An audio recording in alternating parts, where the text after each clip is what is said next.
ओम नमः शिवाय। ओम नमो भगवते वासुदेवाय नमो नमः। प्रिय भक्तगणों, स्वागत है आप सभी का हमारे YouTube चैनल राधे कृष्ण भक्ति आराधना पर। प्रिय भक्तगणों, आज की इस वीडियो में हम आप सभी के लिए लेकर आए हैं भगवान शिव के प्रदोष व्रत की व्रत कथा। इस व्रत की पूजा कैसे की जाती है और इसकी पूजा विधि क्या है, इस व्रत को कैसे करना चाहिए और इसका उद्यापन कैसे करना चाहिए, यह सब इस वीडियो में हम आपको बताएंगे। प्रिय भक्तगणों, इस वीडियो को शुरू से अंत तक पूरा जरूर देखें। कहा जाता है कि किसी भी कथा को जब पढ़ते हैं या सुनते हैं या सुनाते हैं उसे पूर्ण करना चाहिए, अन्यथा उसका लाभ प्राप्त नहीं होता है। प्रिय भक्तगणों, इस कथा को ध्यान लगाकर और मन लगाकर सुने। निश्चय ही यह कथा प्रदोष व्रत की आपका कल्याण करेगी। तो चलिए शुरू करते हैं। प्रदोष व्रत का महत्व क्या है? प्रदोष त्रयोदशी व्रत कथा। प्रदोष त्रयोदशी व्रत कथा की पूजा विधि। सबसे पहले इस व्रत की विधि क्या है यह जान लेते हैं।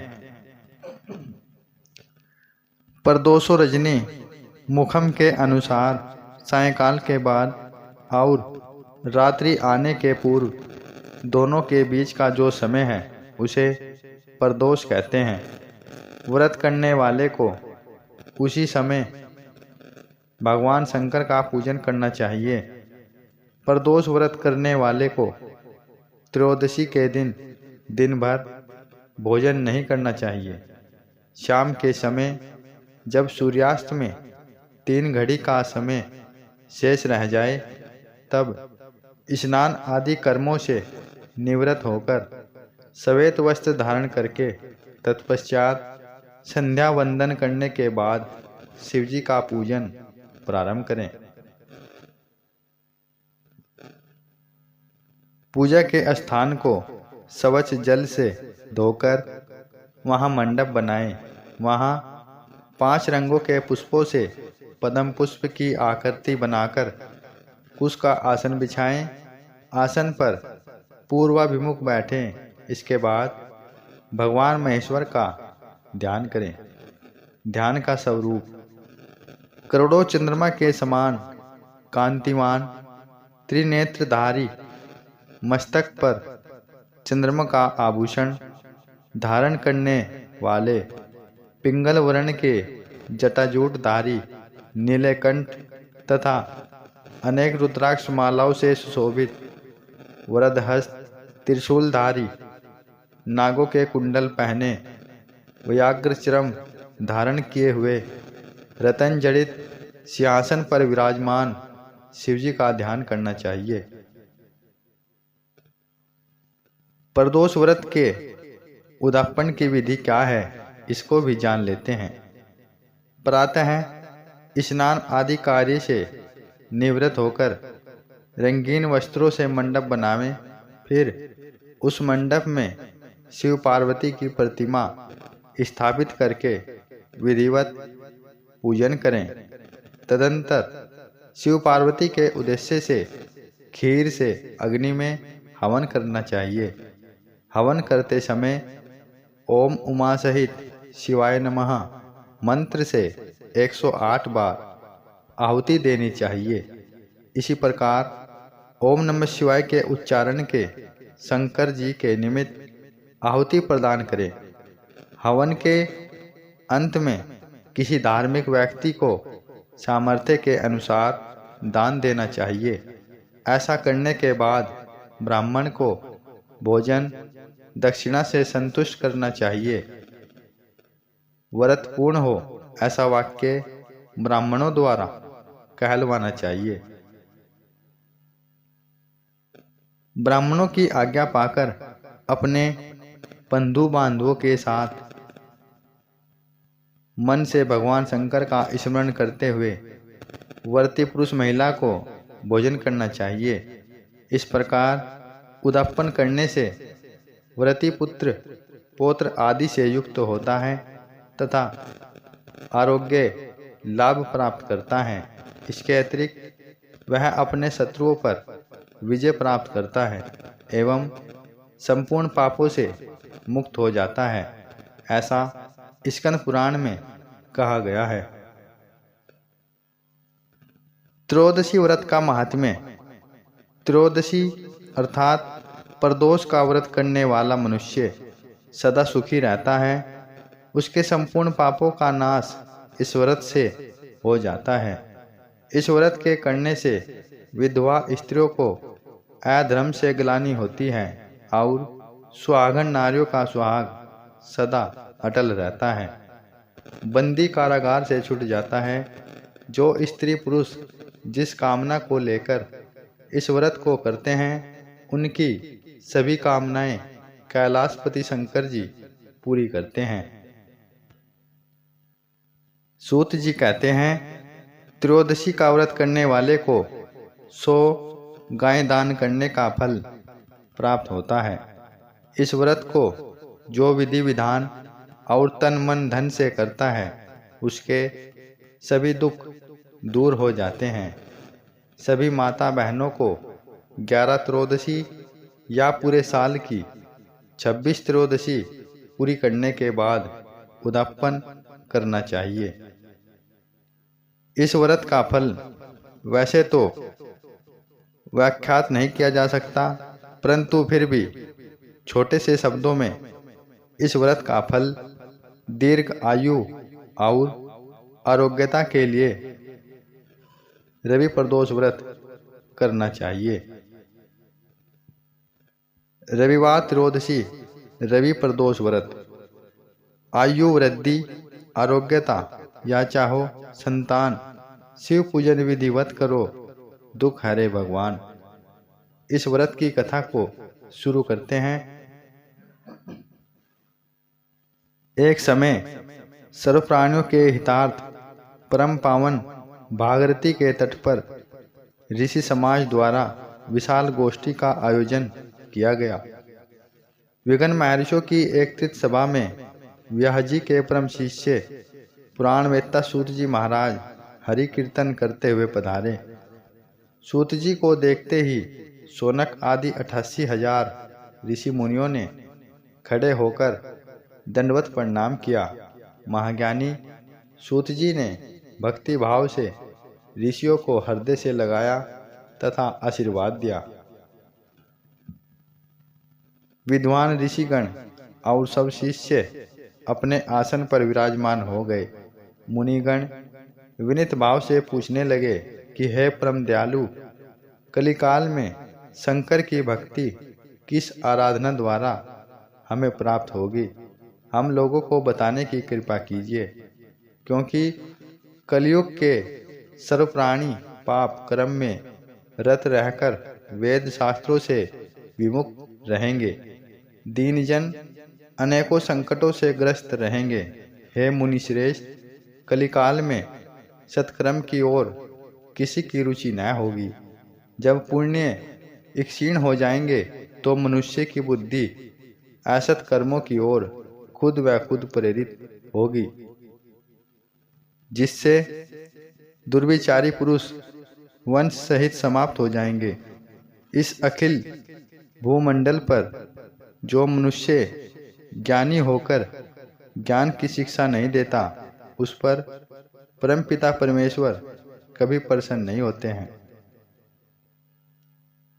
हे महामुने, ऐसा कौन सा उत्तम व्रत है जिससे मनोवांछित फल की प्राप्ति होती है? कृपा करके हमें बताइए। ऐसा सुनकर दयालु हृदय श्री सूत जी महाराज बोले कि हे श्रेष्ठ मुनियों तथा शौनक जी, आपका बहुत धन्यवाद। आप धन्यवाद के पात्र हैं। आपके विचार सराहनीय एवं प्रशंसनीय हैं। आप वैष्णव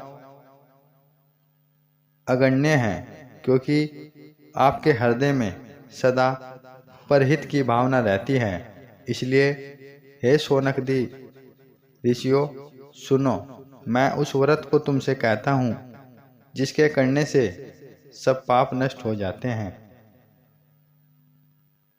धन वृद्धि कारक, दुख विनाशक, सुख प्राप्त कराने वाला, संतान देने वाला, मनोवांछित फल की प्राप्ति कराने वाला यह व्रत तुमको सुनाता हूँ, जो किसी समय भगवान शंकर ने सती जी को सुनाया था और उनसे प्राप्त वह परमश्रेष्ठ उपदेश मेरे पूज्य गुरुजी ने मुझे सुनाया था, जिससे आपको समय पाकर शुभ बेला में मैं सुनाता हूँ।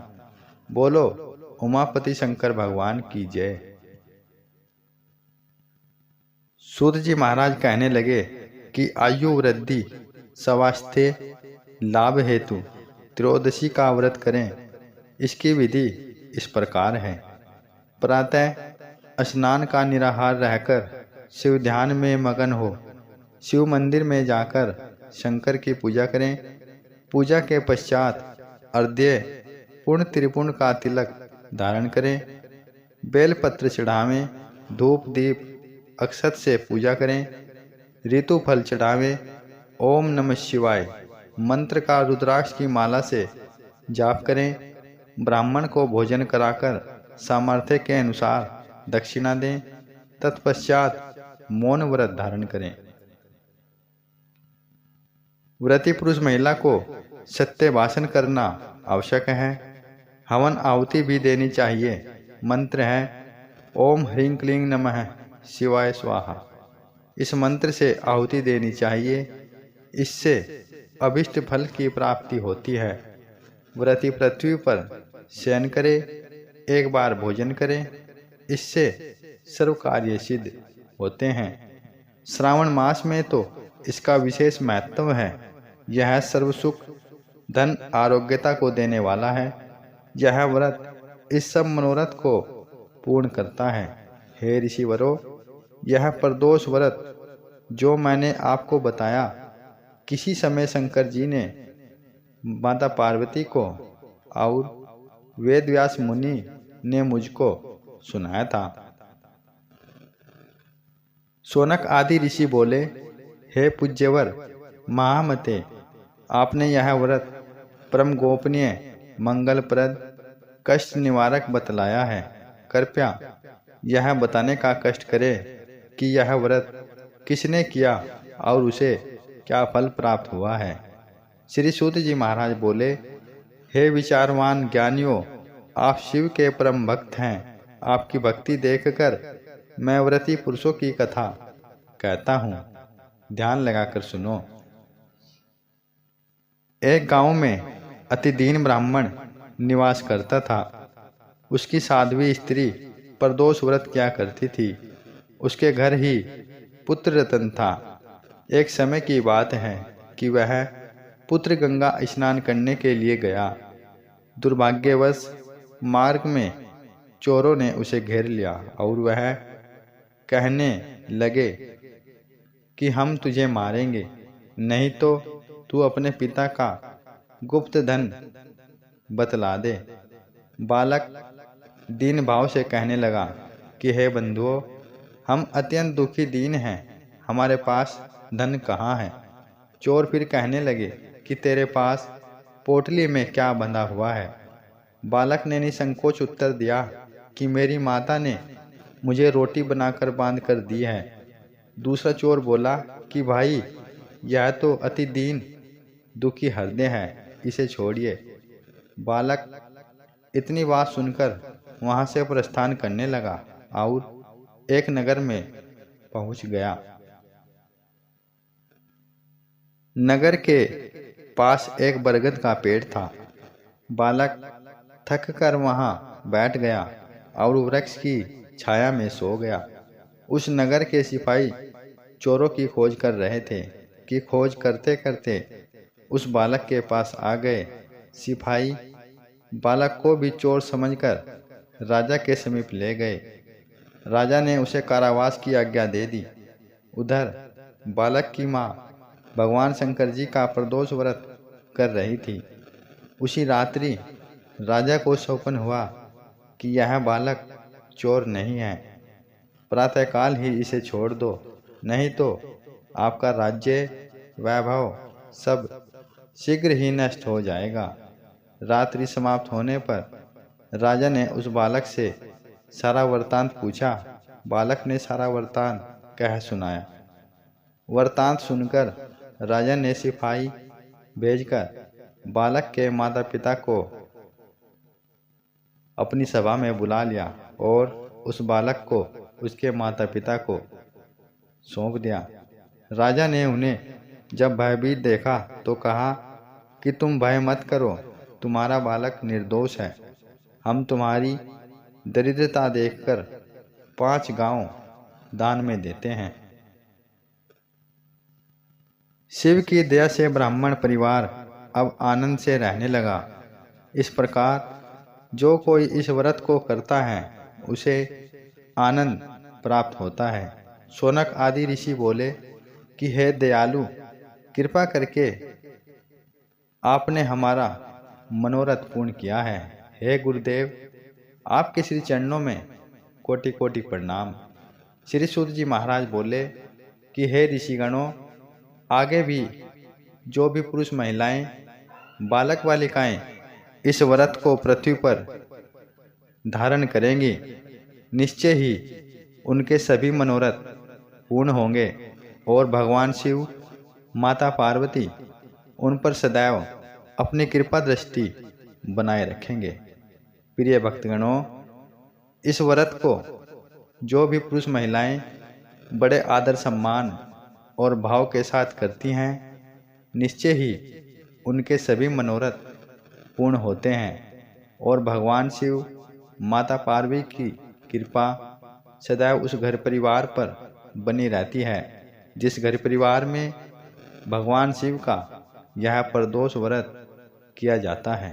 प्रिय भक्तगणों, आप भी इस व्रत का पालन करें और अपने ऊपर, अपने घर परिवार के ऊपर भगवान शिव और माता पार्वती की कृपा दृष्टि और उनका आशीर्वाद प्राप्त करें। प्रिय भक्तगणों, आज की हमारी यह वीडियो यदि आप सभी को पसंद आई हो, इस वीडियो को लाइक करें, शेयर करें और हमारे YouTube चैनल को सब्सक्राइब करें। धन्यवाद।